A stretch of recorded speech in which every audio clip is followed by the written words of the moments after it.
Another counter-argument to it is that the EMF would not be big enough to save entire EU countries. So this guy Roberto Perotti says, quote, by the author's calculations, this facility would today give Greece access to something like 0.65% of its GDP, plus any additional discretionary fund from the pool of all accumulated savings. However, 0.65% of GDP would make no difference to Greece today, and the intervention needed would eat up the whole fund just for a small country like Greece.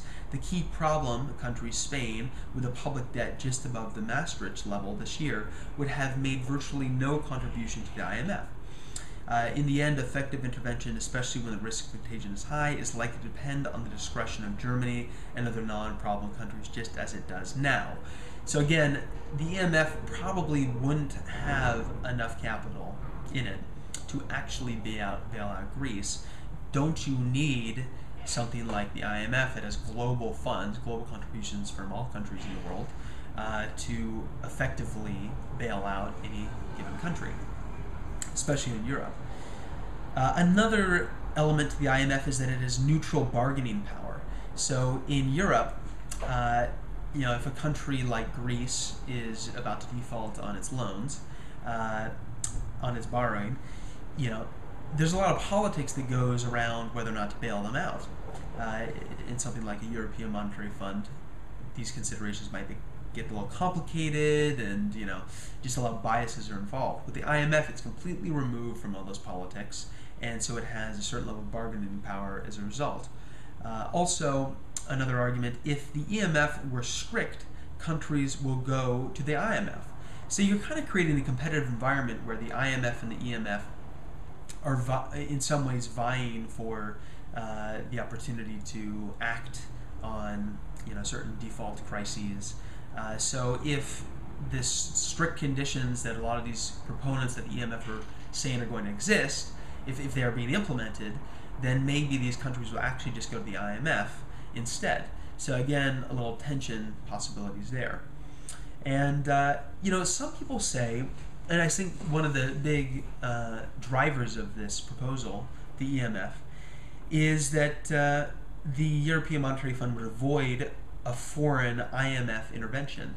So this guy, or EU Business, in one of their editorials says, quote, the leading economies among the 16 countries forming the Eurozone, with Germany to the fore, do not want the Washington-based International Monetary Fund poking its nose into their affairs.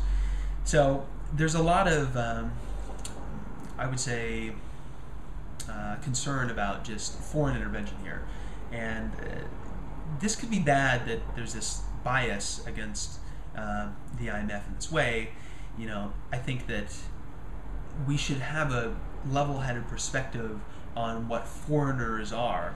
The IMF is an international body with international representatives involved in it from Europe, from every single region of the world. That it's based in Washington shouldn't matter at all.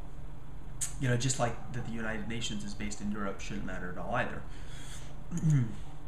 So another argument is that the EU needs European Monetary Fund with equal power as the IMF. So this guy, the finance minister of Germany, Wolfgang Schäuble, says, quote, for the internal stability of the Eurozone, we need an institution that has the experience and power of the IMF. Okay, fine, take that at face value. Another one, the EMF was specially designed for the Euro bloc. So yeah, maybe it could be more specifically tailored with greater expertise for just the Euro bloc. Another one, the IMF was not designed for developed Euro countries. Yeah, so mostly the IMF has been responding to developing country issues, not so much developed country issues. A lot of people proposing the EMF think that their fund would be more about developed countries. Maybe that's a legit argument. Here we go again on the pro side.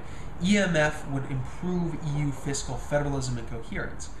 So one problem with the Eurozone is that it doesn't have the same kind of federal coherence that, say, the United States has, where funds can be transferred from basically state to state in the event that one state is hit in the fan. crap's hitting the fan there, but another state's doing okay. At the federal level, some of these funds can be distributed pretty effectively. But in the Eurozone, it's not quite as effective. So people see an EMF as a way to create this fiscal federalism. I think this is probably a pretty strong argument, but maybe you can respond to this without creating an EMF, and instead you can just do it within the European Commission and the European Bank and things like this, within the existing structures that are around, and not through an entirely new entity that competes with the IMF. Here's another argument that the EMF would allow orderly sovereign default. So yeah, just acting like the IMF, but in this case in the Eurozone. Pretty self-explanatory. The EMF could impose tougher sanctions. I don't really know if I believe this, that the EMF would be more capable than the IMF of imposing tough sanctions. But here the New York Times says, quote, lack of sanctions allowed Greece to run up a budget deficit equivalent to 12.7% of gross domestic product. The limit for Euro members is 3%, provoking a crisis that threatens to spread to Spain, Portugal, and other countries. Yeah, but why isn't the IMF capable of imposing these tougher sanctions that they're saying should be imposed?